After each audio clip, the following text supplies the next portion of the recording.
Please rise for the Pledge of Allegiance.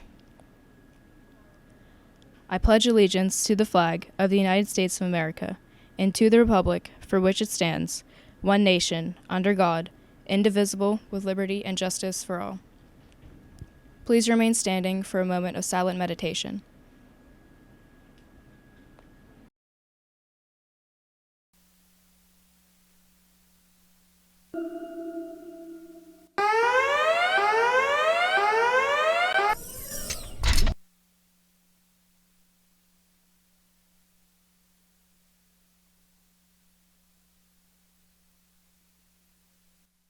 Greetings, Pine-Richland. I'm Nate. Today is September 28, 2023, and it's an A-Day. And I'm Colden. Now for today's announcements. Activity period. Today we will be following an activity period bell schedule. After the morning announcements, stay tuned to watch a RamsWay lesson on hallway behavior, followed by the second episode of the PRTV Club show, Ramtastic. To close out the activity period today, we will show a replay of this past Friday's home game versus Fox Chapel. English department news.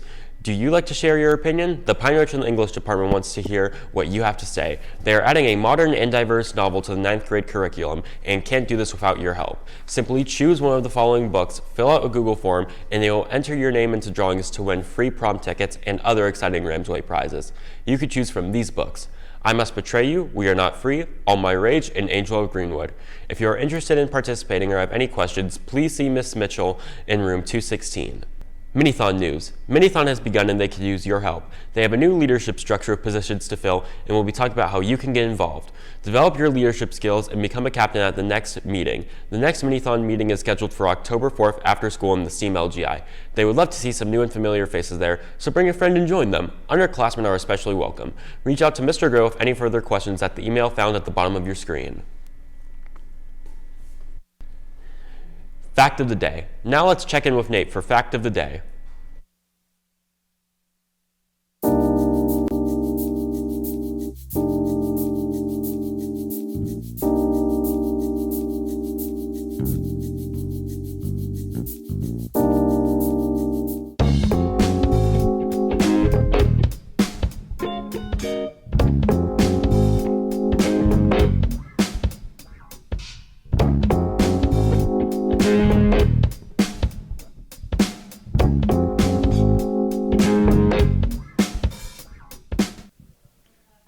I'm here with your fact of the day. Your fact is, did you know that ducks cannot feel cold in their feet? That's really interesting. That's really cool. We go back to the front desk. That was an interesting duck fact, Nate. That was the greatest fact I've ever heard in my life. Key Club. The Key Club needs your help. Please donate new or used preschool-age children's books for the fall book drive. Donations can be placed in boxes located in the library or room 11 through October 10th. Thank you for your support. Senior photos. Attention class of 2024. The deadline to submit your senior photo for the 2023-2024 yearbook is this Saturday. Any questions or concerns, contact yearbook advisor, Mrs. Harshman, via the email found at the bottom of your screen or in room 221 or 217. Open house. Tonight, the PRHS open house will be taking place from 6 p.m. to 8 p.m. PRTV Club. The next meeting for the PRTV Club will be held Tuesday, October 3rd, after school in the room 328.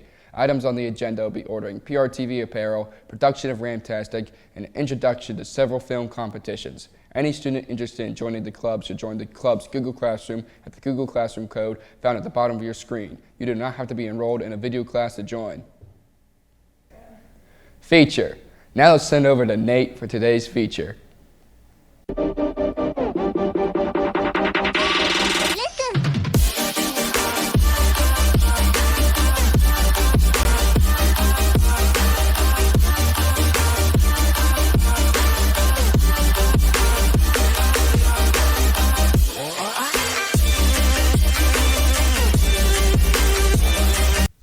All right, we here with Colin Daniello. And who's your favorite musical artist, Colin? Olivia Rodrigo. That's insane. That's my favorite artist, too. Let's go back to the desk. What a cool guy. That was a really good student feature.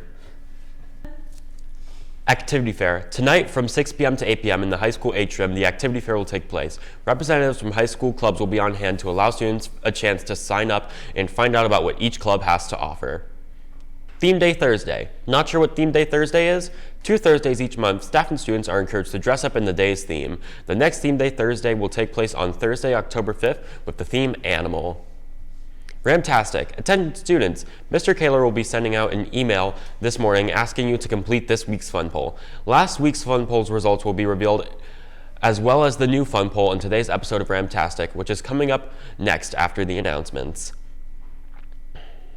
Guidance news. Goldstein Test Prep will be hosting a free digital PSAT on Saturday, October 7th at 10 a.m.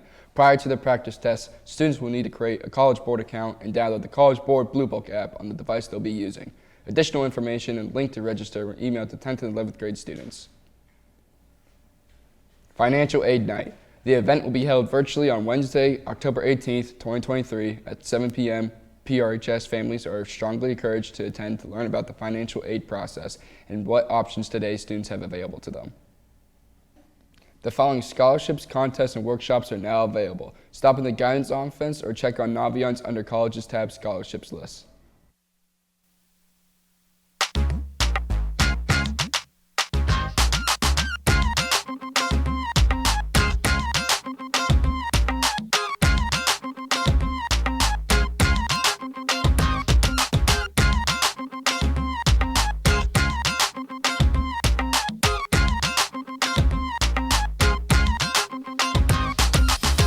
Now it's time to go to Nate for our PRTV Sports Report.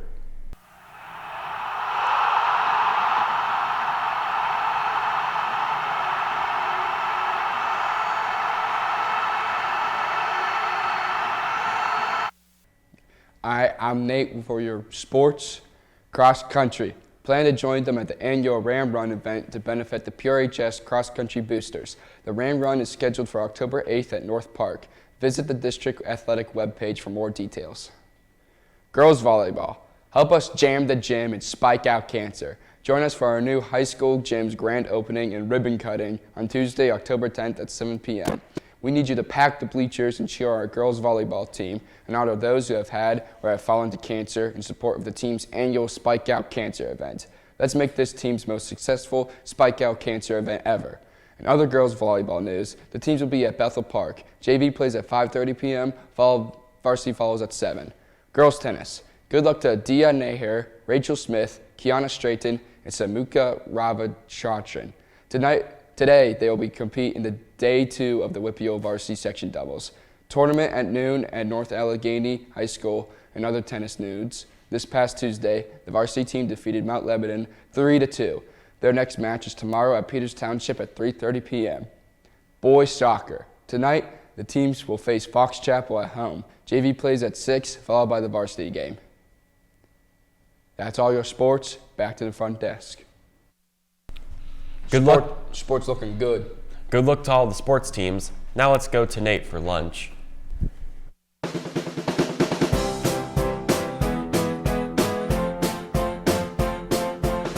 All right, today we got pulled pork sandwich with your choice of sauce, buffalo chicken salad, crispy chicken wrap, meatball hoagie day, and buffalo chicken pizza. We'll be back to the front desk.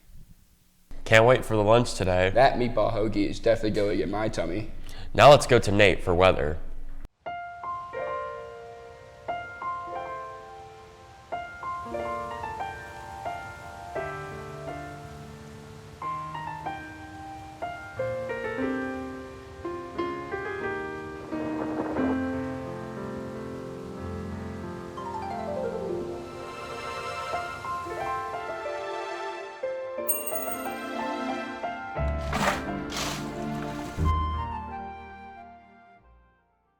I'm Nate. We back for the weather. High of 69 today, low 52 and some clouds. Tomorrow we got high of 72, low 56 and some rainy clouds. On to the 5-day. 5-day looking good though. Let's go back to the front desk. Gotta say, not liking that rain. Next week's weather's gonna make me feel some type of way though. That's all for today. It's a Day, and I'm Colden. And I'm Nate. Coming up next is this week's episode of Ramtastic.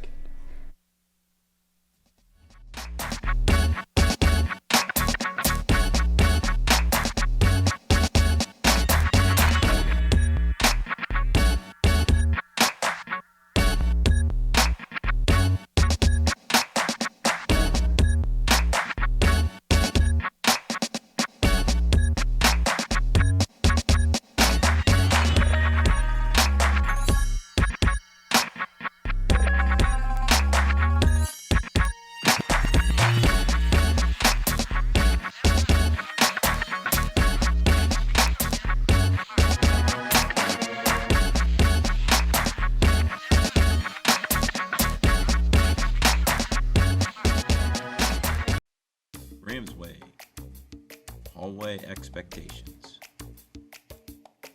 Agenda. 1. Learning goals. 2. RamsWay review. 3. Location. 4. Do's and don'ts. Learning goals. Define the purpose of RamsWay in the high school. Identify appropriate behavior expectations for specific locations throughout the building. RamsWay review. Respectful. Show genuine care, compassion, concern, and acceptance towards yourself and others. Accountable. Taking responsibility for your actions. Motivated. Desire to succeed independently. Safe. Protecting self and others. Location expectations. While in the hallway, please be quiet, respectful behavior, use professional language. Going to class when the bell rings, move with purpose. Walking in twos on the right side of the hallway. Keep your eyes up, keep your personal space. Do's and don'ts. Let's take a moment to see what are some do's and some don'ts to do in the hallway.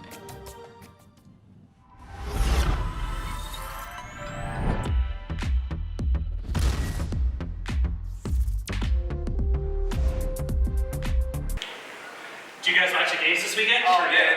It's Wow. Dude, Purdue is so bad. Bong!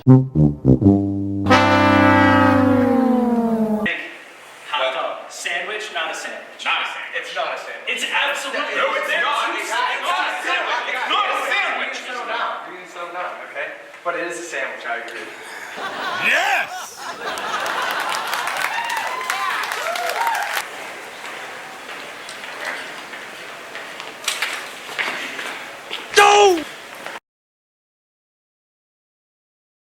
So, who do you have winning the dragon horse? I had Kansas. Oh, seriously? Yeah. I got Houston right now, so.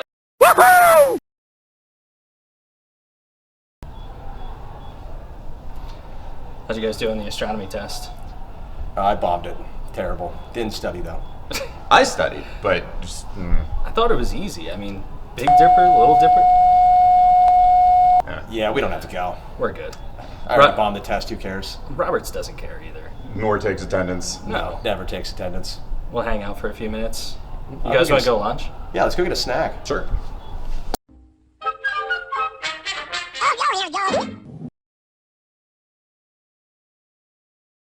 I have no bubble. So did you guys see the Purdue game the other night? I know, that was a crazy upset. I had them going pretty far in my bracket. And did you saw Duke? Yeah, I did. As well as Kansas, but. And Arizona, they were two quick. Hey, let's look at the time. Gotta get to the next class, right? Oh, that's right, boys. yeah. You're such a great role model.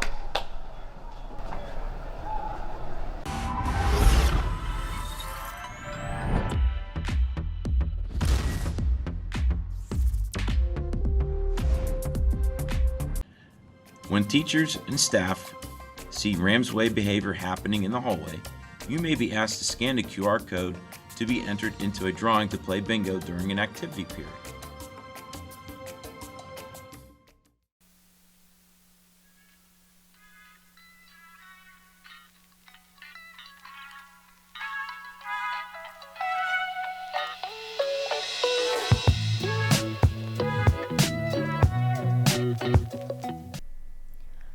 Welcome to our second edition of our show for the year, Ramtastic. In today's show, we have current events from the greater Pine-Richland area, a fantastic fun fact, and at the end, we will ask you what you are most excited about for fall.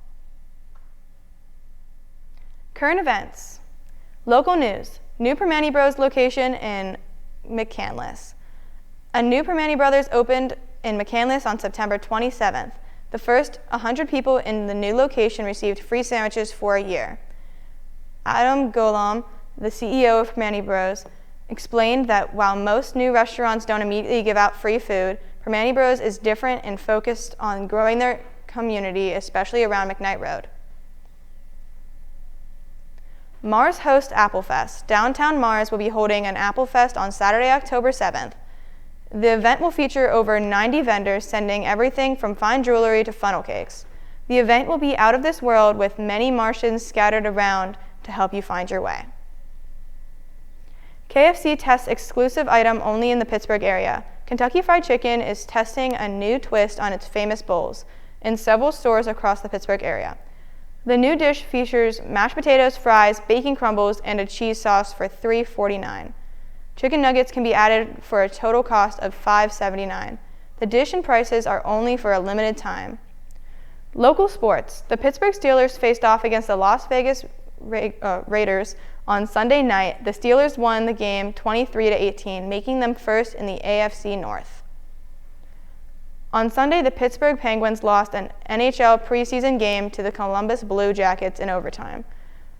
Pine-Richland Sports, the varsity football team, defeated the Fox Chapel Foxes 50-0. Fantastic. The field hockey team defeated North Allegheny 4-1 on Monday night. Great job. Now to the fun fact.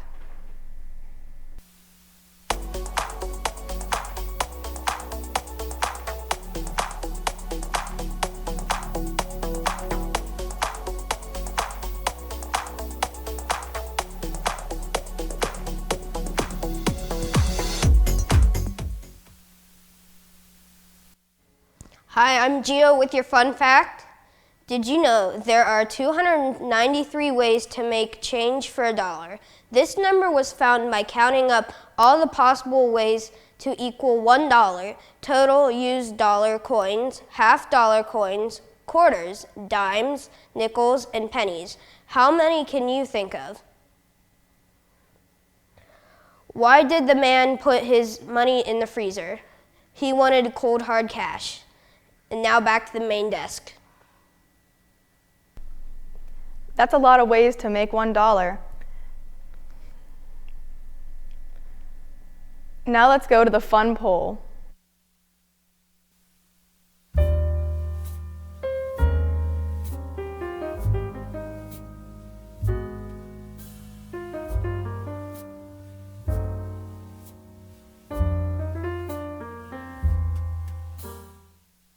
Hi, I'm Gio with your fun poll. Before I reveal this week's poll, let's take a look at last week's poll results. We sent out a poll on September 18th with the question, which movie of the following is overrated? Top Gun, Titanic, Avatar, Forrest Gump. With 198 responses over this week, the answer to the poll is Titanic. I chose Forrest Gump. This week's question is, what are you most excited about for fall? Sweater weather, leaves changing colors, autumn flavors, pumpkin, apple, etc., football. Thank you for filling out last week's form. Stay tuned next week for a new poll and the results for this one. And now back to the main desk. I'm excited for the leaves. I love how beautiful that fall is. That's all for today. Hope you all enjoyed today's show. Make sure to tune in next week for the latest edition of Ramtastic.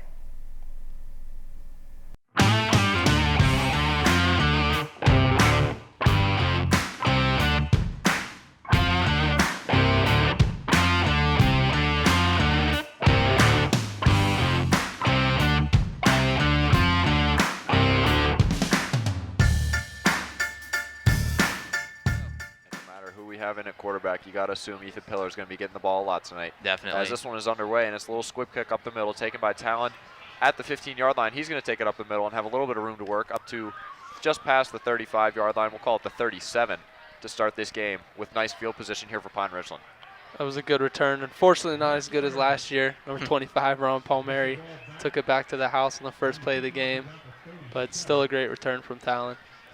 Yeah, Pine-Richland definitely has some great return men. Usually you see Talon Hill Wrestler and Tanner Cunningham back there, those more nimble and electric players that you see. That's who you usually see lined up on the outside with Ubi Strader. And Pine-Richland seems to have a pretty nice size mismatch. Oh, yeah, to definitely. their favor in this game, especially with big number 75 Ryan Corey up the middle. See number 36 Garrett Juarez in there starting. And it's going to be a run to Ethan Pillar to the right side. He's going to try to get it to the sideline, and he's unable to. Gets about 5 on the first run of the game. Yeah, if you look at the size difference, the line up on the bottom of your screen I saw there, that was Giovanni Aiello, 6'3", 180 pounds, lining up next to Anthony 4K, 5'10", 171 pounds. So that makes a lot, because when you're lining up on the bottom, like you see there at the bottom of your screen, that height makes a difference. Pillar lined up behind Huffman on this second play of the drive, and he knifes through the defensive line, gets it up past the 49-yard line for a first down for Pine-Richland. That was interesting. I don't know if that was a option play there or not, but Vasily Valoris was wide open. If he could have seen that he was wide open there, thrown it. Not sure if that was just an option or a play fake, but could have gotten some more positive yards there. It looked more like it was a play fake because he handed the ball off to the right side where Vasily was on the left side of the field. Yeah. And Cannon going to drop back to pass. Looks over to the sideline. That's Bryce O'Brien as he's going to get first down yardage on Cannon Huffman's first pass of the game. A nice little strike to the outside. I feel that's one of the few times Bryce O'Brien's been targeted on the offensive side of the ball. I mean, he is our starting cornerback, and he's done good work for us this year, but I'm glad to see him finally getting the ball in his hands. I'm sure you'll see a mix-up of different wide receivers, and it's just a kind of experimental game. 2 backs in the field for Pine-Richland, but it's going to be a screen out to Baloris. Vasily Baloris takes it up the middle, and he's going to be close to the first down. Let's see if they give it to him. Looks like it. Being twisted down by multiple Fox Chapel defenders, as they are going to move the chains, and Pine-Richland will have a new set of downs inside the 30-yard line. They did change their backfield up. Garrett Juarez has been taken out, and it looks like they're using Ethan Pillar as a fullback in front of number 21, Talon Hill Wrestler. As Huffman takes a snap again, and it's another screen to Baloris on the opposite side of the field. He's going to try to get to the outside. Stiff arms one man and gets chopped down right inside the 20-yard line. We'll call it the 18. There's a physicality of number 13, John Luca Aiello, planting his dude on the by the numbers. I mean, that's what you want to see from your receivers, not giving up on blocks when they know the play might not be coming to their side, but still run them into the dirt. As he's a big kid. Yeah, I saw him on that last screenplay. Still as good as before. Run up the middle by Talon. He's going to bounce to the outside. That's nice move. And he's going to try to get to the corner. Makes another man miss as he's up to the 5-yard line. Just barely unable to make it to the end zone. Was that Cannon Huffman with the block? Was that number 11? I didn't see what number that was. And if it was, I mean, that's something you love to see from your quarterback, getting out there and blocking for one of your star players. Talon Hill Wrestler, the running back. They're bringing in their heavy package. Yeah. Evan Johnson was running out in the field, but it looks like that was a mistake. Hunter Petzik and Dustin Edwards going out there into their heavy package. And they're rushing to the line now. Ethan Pillar in Wildcat takes it up the middle, and he has a huge hole, walks it into the end zone as Pine-Richland with an easy first drive to put up 6. And if you saw in that last play before, number 5, Vasily Valoris just laid out Max Malachi. That was like, that was a good block. And that was just a great overall drive. They're not letting the Fox Chapel defense break through the offensive line. Just great overall drive by the Pine-Richland. And Cannon Huffman completing 3 of 3 passes to start off his game, so he's looking nice at the beginning of this one. That's what you want at the beginning of the game, a nice, good momentum drive. Get some confidence in your quarterback. 3 for 3, no incompletions. That'll carry over to the rest of this game. As Grant Argero puts it through the uprights and puts another point on the board for Pine-Richland. 7-0 is your score.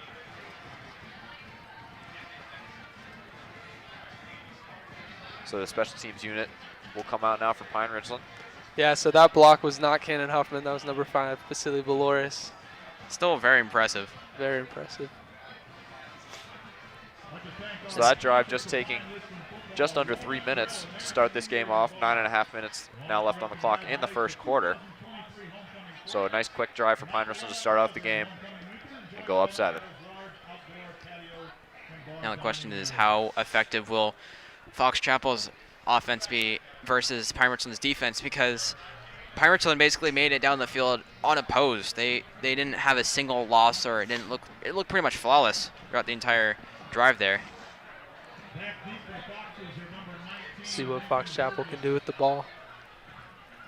as for their starting quarterback, it does look like number 11, Max Malachi, is going to be starting this one out.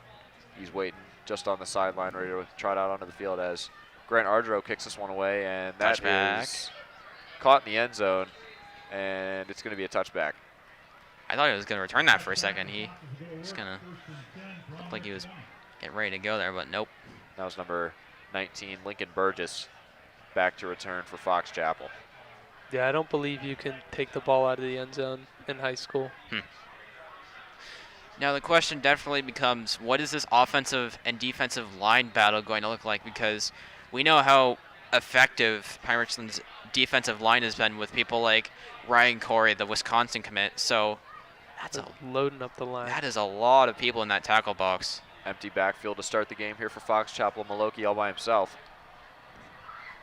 As he's going to take the snap, drop back, looking to his right side, and immediately pressure from Ryan Corey. Maloki steps up in the pocket, tries to get any yardage, but is unable to get back to the line of scrimmage as he's taken down just about a yard. They had enough people to double team every single person in that line. And we still had 3 people coming through. It looked like they were untouched. And it looked like Hunter Petzik, who ended up cleaning up house there and taking down Max Maloki. That was some good pressure there by Ryan Corey, forcing the quarterback to roll out, almost evading those 2 Pine-Richland players there, but not to be the case. Brings up 2nd and 10. Still got 7 people on the line for Fox Chapel. Empty set here. That's incredible. And it's going to be taken up the middle. That's a new quarterback in for Fox Chapel. That was number 15, Joseph Geller, as he's going to get no yardage as well. And Geller here listed on my roster as a running back, so I'm assuming that that was a little bit of a wildcat play there. Yeah, number 11's coming back out in the field. Very interesting, because I don't think they're trying to line the backfield here. I think what they're trying to do with these offensive linemen is just give the quarterback, whoever they have in right now, time to be able to get the ball off. You only have 3 receivers, though. And Maloki looking to his right side, and that one's going to be picked off by Eli Wentz, and he's going to take it all the way back to the house. Eli Wentz reading the eyes of the quarterback and taking it about 20 yards into the end zone. That was a great read there by Eli Wentz, just reading where that ball was going to and picking it off for the easy score. Eli Wentz, new number 22, and maybe a new player along with it, as that is his first big interception of the year. Well, if you recall back to some of these games from before, Elijah Wentz has been really great on the defensive back front and just being able to cover some receivers, but I think that's the first pick 6. As Elijah Wentz is just being pushed all over the field by his teammates, rolling all over the place, having some fun. Yeah, that was an interesting passing decision. I mean, Eli Wentz was sitting press coverage by the numbers. Outside guy appeared to be running a slant. He passed him off, sat right by the numbers, right to where number 11, Max Malaki, was throwing to. Threw it right to him for a pick 6. So everybody's getting Eli Wentz hyped up after that huge interception. Yeah, if those 2 drives don't show you anything, this is going to be a very short game, folks. As 8 minutes now left to go in the first quarter, so that one just took about a minute and a half for Pine-Richland to get back on the board again. As failed to mention, Grant Ardro did put the extra point up and through. I think we kind of 14-0. Yeah, I think that was kind of a given, though. Knock on wood. So it's going to be the same 2 back to return for Fox Chapel. Number 19, Lincoln Burgess, and number 12, Tyrese Samuels are your returners. Ardro taking his steps, taking his time. And this one is away, deep down the right side, and that's going to be way out of the back of the end zone. Grant Ardro killed that. Absolutely booted that one out the back. Yeah, and if you're Fox Chapel, your offensive coordinator, you're just sweating, because what your intentions were before was to stack the tackle box with offensive linemen and then give your quarterback time to throw the ball, which they were somewhat able to do. They were able to throw it on that last play, but now you can't really throw it because of the fact that you have players like Elijah Wentz ready there just to pick the ball off. So what do you do now? Do you try to open some holes up and run down the middle, or what? Do you open the playbook? Maloki takes a snap. Man in motion, and almost picked off by Hunter Petzik. but that is going to be number 12, Tyrese Samuels. Wow, that Gets was the little swing pass over to the sideline. That was tipped off Hunter Petzik and still managed to get in the hands of number 12, Tyrese Samuels. That was crazy. That looked like that was deflected for sure.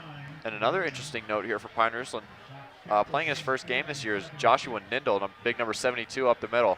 Absolutely huge kid, standing at 6'3", 280. Oh, man. And he's had an injury for quite a while. Past 2 years. Yeah, hasn't been able to play much, but he's getting the start tonight at defensive tackle. Line up left to the left of Ryan Corey.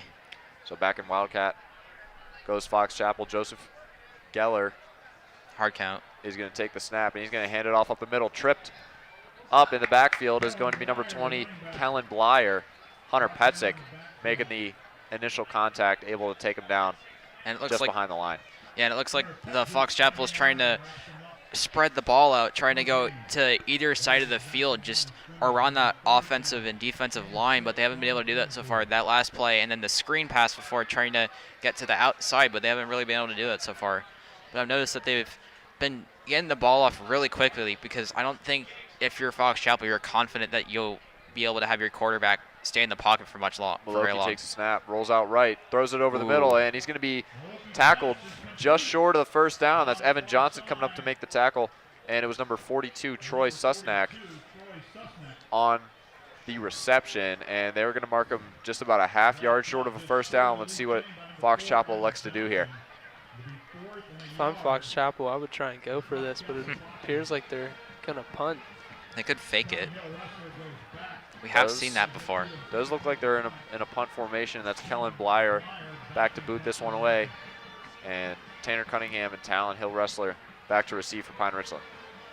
Man in motion. That's interesting. On the punt formation, and this one's going to be booted away to the right side towards Tanner Cunningham. It's a short punt. Cunningham hauls it in around the 40-yard line, makes a man miss, tries to get up, knifing through the inside, and he is unable to get much after the catch. Gets about 8 on the return, as Pine-Richland will start their drive just short of the 50-yard line. Even though it was a short punt return, that you can see how nimble Tanner Cunningham is. He was able to cut back a couple times and try to juke around those Fox Chapel players coming towards him. He wasn't able to be successful in that one, but we've seen it before where he's able to juke some players out and get into open space and go the distance. It's like number 7, Mac Miller, a sophomore out in the field. Also 24, Aiden Harper, as we saw him make some big plays at the end of the Penn Hills game. As Mac Miller's going to be lined up at fullback with Ethan Pillar in behind him. Some movement in the front what was 7. That? That was they're going to blow the play dead. Late flag. I think they were, everyone froze there because I think they were expecting a flag, but they didn't get one until the late flag there. False start. Offense. 5-yard penalty. Remains first down. So that's going to be a false start on Pine-Richland. That'll move them back 5 yards. And that'll be a 1st and 15 to start the drive now for the Rams. I wonder if somebody like flinched on the line, because it looked like almost the entire Fox Chapel line jumped there. Yeah. Huffman takes the snap, and Pillar up the middle, and he's going to be stopped after about a gain of 3 on that one, and that'll bring him almost to the original line of scrimmage for a 2nd down and around 11. Ethan Pillar is definitely your insurance player, someone you go to if you want some positive yardage there, just being able to run up the middle there. He's gotten some visits from universities like Mercyhurst and Fordham, so he's definitely got some talent. I definitely consider him more of a fullback, just being able to rush. Huffman takes a snap, throws it out to the sideline, just out of the reach of Bryce O'Brien along the 45-yard line, unable to connect. Those are tricky throws, those comebacks on the sideline. I mean, we were on the hash, but looked like that linebacker was coming out in the flat a little bit, opened up number 2, Tanner Cunningham, down the middle. Just wrong read there. Do you think this is 4-down territory? Could be for this Pine-Richland team. 3rd down and 12, so it would be a long 4th down, but Huffman out to the outside again. Tanner Cunningham tries to shove a man off, but a nice tackle by number 5, Adrian Valdez for Fox Chapel. And I don't think you can consider this 4-down territory on a 4th down and 8 from the 50-yard line. Yeah, that'll be our first 4-and-out of the game. So it is going to be Grant Ardro into punt for Pine-Richland. I think this is the first time we've seen him punt all year. Might be. See his punting skills. As Ardro gets the snap, And this one's a pretty good punt down the right side, and it's going to be a fair catch. Flag. By number 19, that's Lincoln Burgess. And there is a flag on the play, as Blake mentioned, on the sideline. There was a flag before the ball was caught. Yeah. Imagine maybe a holding on the defensive side of the ball. And it is going to be a penalty on the defense. We'll just have to see exactly what the call is.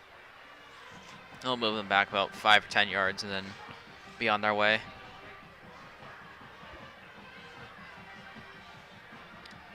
And here's the call from the ref. Holding. Return team number 3. Half distance. First down. And that's going to be Anthony Forquette on the holding for Fox Chapel, as that'll back them up 10. So way inside their own red zone is going to be Fox Chapel to start this drive. Not ideal. Definitely not, especially against this Pine-Richland front seven, who we know can get after the quarterback. Definitely, if you're Fox Chapel, you'd probably want to get some easy plays, get some positive yardage, just back yourself out of that, like, 10-yard range that's between you and the end zone, because one miscue and you're getting yourself another Pine-Richland touchdown. So they're going to be backed up to their own 9-yard line, as it's going to be a little handoff in the backfield to Tyrese Burgess, or sorry, that's Tyrese Samuels, rather, as he's able to get around 5 yards on the play. Made a nice little move in the backfield to get around. I think that was number 9, Lawrence Timmons, or Jay Timmons. As looked like he had him dead to rights in the backfield, but unable to take him down as he gets a nice little gain of yardage. Fox Chapel now set up on the 15-yard line, 2nd down and 4. And back in the backfield to take the snap is Joseph Geller. Looks like they've been splitting snaps here early in this one, as he's going to take it himself up the middle, and he gets hit immediately by Evan Johnson, a huge hit, almost immediately at the line of scrimmage. Well, see, there was a hole, and then Evan Johnson closed it. That resulted in a loss of, looks like maybe a loss of 1 or a no gain on that one. And that's just about the last guy you want to be meeting coming way downhill, as Evan Johnson plays with a lot of physicality. Didn't play last week, got into a little bit of trouble, but he's back this week and playing better than ever so far. As it's going to be Max Maloki back to pass, and that one tipped by 2 Pine-Richland defenders, still able to make it to the outside, and an immediate tackle by number 5, Vasily Beloris, as that'll bring up 4th down. It's tough for this quarterback, number 11, Max Malaki. I mean, having no time in the pocket, it forces you to make decisions pre-snap to try to think of how to get the ball out in less than 2 seconds, because that's about all the time he has in the pocket, which we see what happens when you have no time. He forces a throw, and it's pick 6 by Eli Wentz. And the Pine-Richland defensive line doing a great job of getting their hands up right as Maloki's passing the ball. They've had a couple tip passes on the defensive line already so far. As this punt is up towards Talon, he fumbles it a little bit, but he's able to regain control, gets out to the sideline, cuts it back up the middle, and Talon has a lane to go. Tripped up from behind around the 20-yard line, as is a late flag on the play, or after the play. That was number 81, I believe, not listed on our roster. Man. That was 81 on the tackle for Fox Chapel.